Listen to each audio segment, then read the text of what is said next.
so that you know, I'm recording this, so we're doing logarithms review.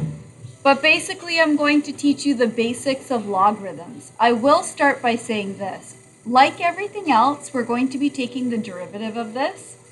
You could technically do it without learning about the logarithms first. I could just teach you about the derivatives, but I just figure it's nice to have a little bit of background information. So that's what we're going to start things off with, okay? So, to start with, are we pretty okay and pretty smooth with our exponent laws? Like, first learned them way back, maybe grade 8 even, and then practicing each year afterwards. So the reason I bring that up is because logarithms sort of go hand in hand with exponent laws. So the biggest thing maybe that I'll tell you is up until now, like let's say you had something like 2 to the power of x. If we had an exponent up top that has a variable, so we had an x in the exponents, we didn't really have a method to be able to solve that unless we sort of did like guessing and checking and thinking our way through it.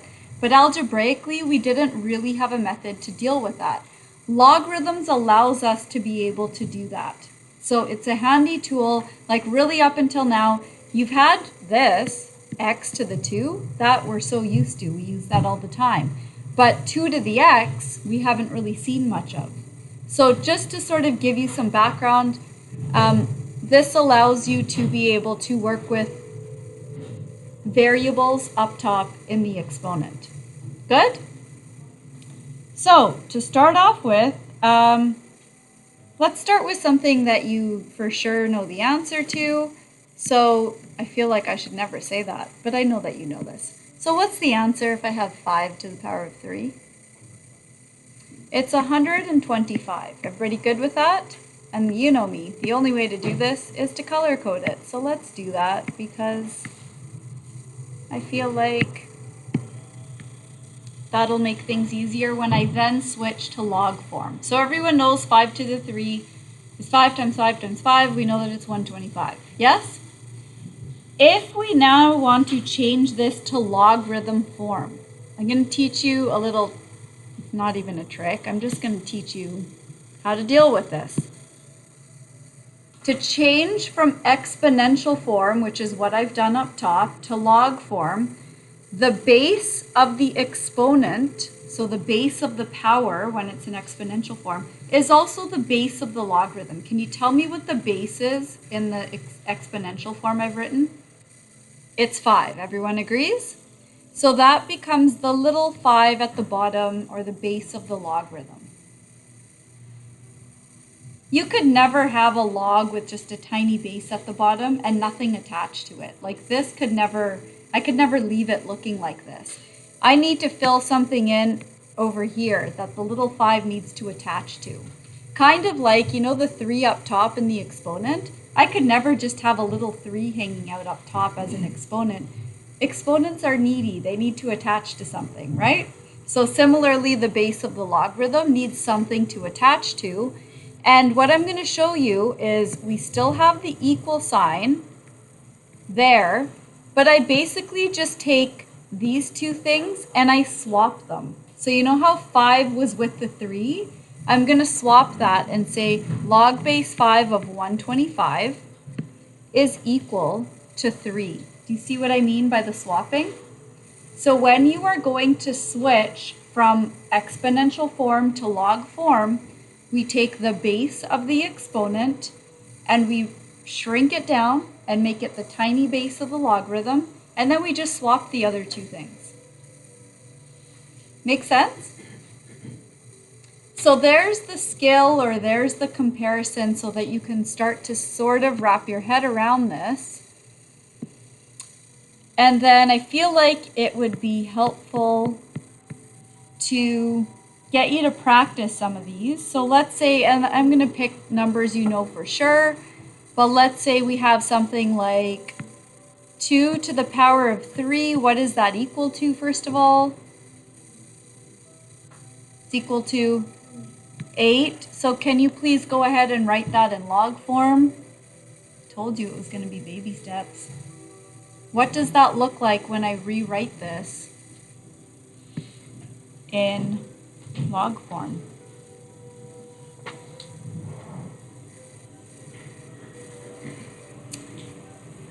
Log, what would be the base of my logarithm?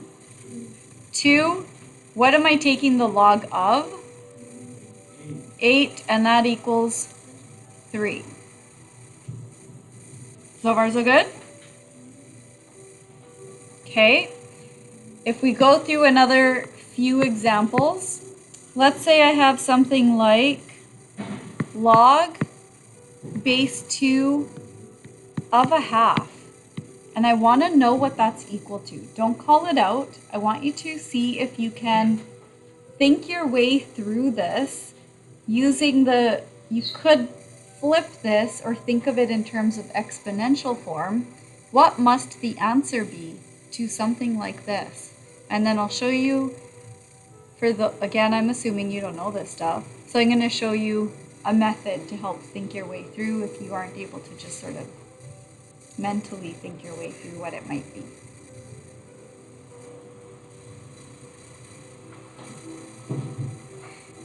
Well, I'm going to put a question mark here.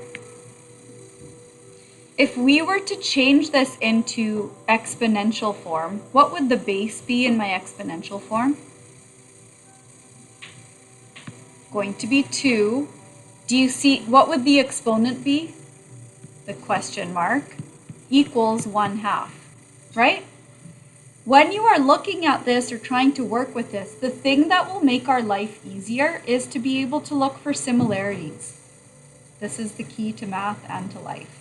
Look for similarities. So the base is different on either side. Could I rewrite the right side as a base of 2? What would it be? 2 to the power of -1. Everybody agree with that? Right? Same thing as 1/2. So if I look at this, if they both have the same base, what must the question mark be equal to? It must be equal to -1. So up here, this is equal to -1. Do you see the thought process? And do you see that we're sort of just going forwards and backwards, but kind of doing the same thing? And I don't know if you've picked up on this pattern, but do you know, since you've always been doing math, you've always learned a forward skill and then you go backwards? Do you know why that is?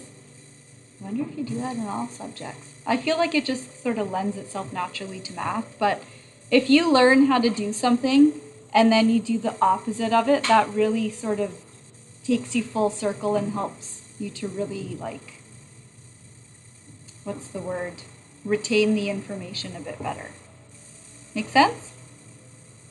Okay. Given how your brains are feeling right now, this pace is working okay? Let's do another one. You can do it yourselves. If we have log base 2 of 1/8, I want you to think your way through what that's going to be equal to. Choose whatever method makes sense to you or whatever helps you to understand that.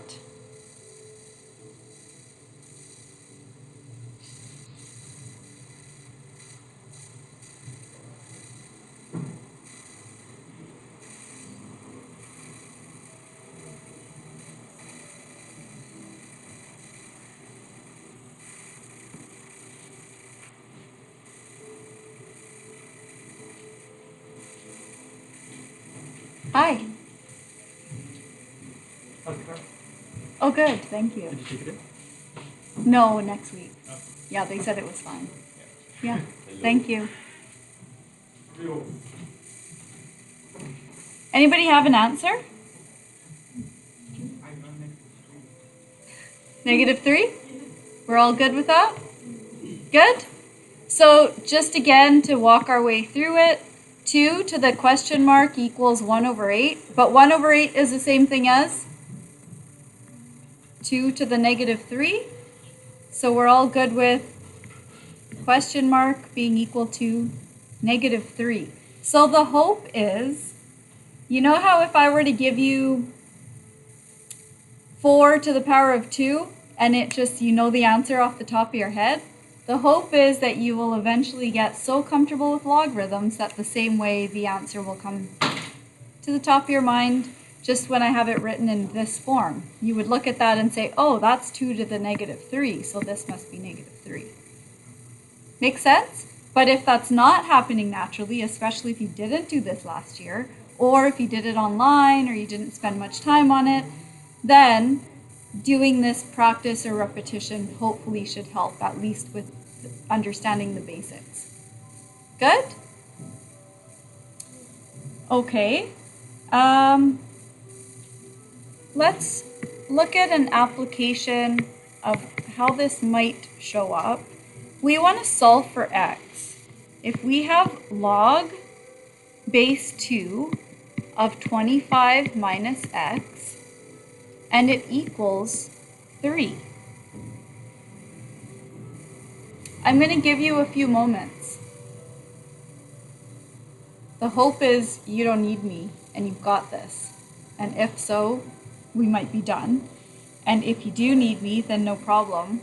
We'll go through it together. But give it a try. See if based on what we just went through, if you are able to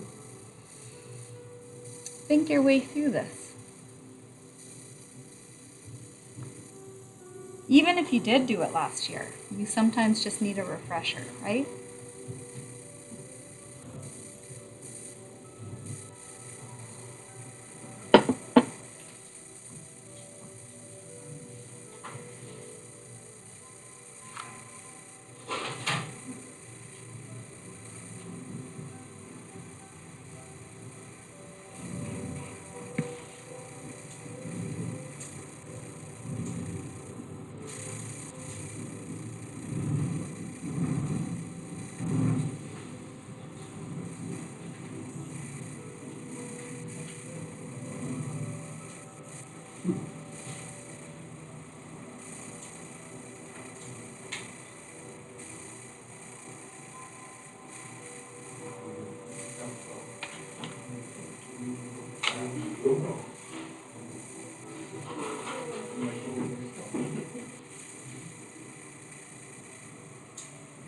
Anybody want to call out their answer?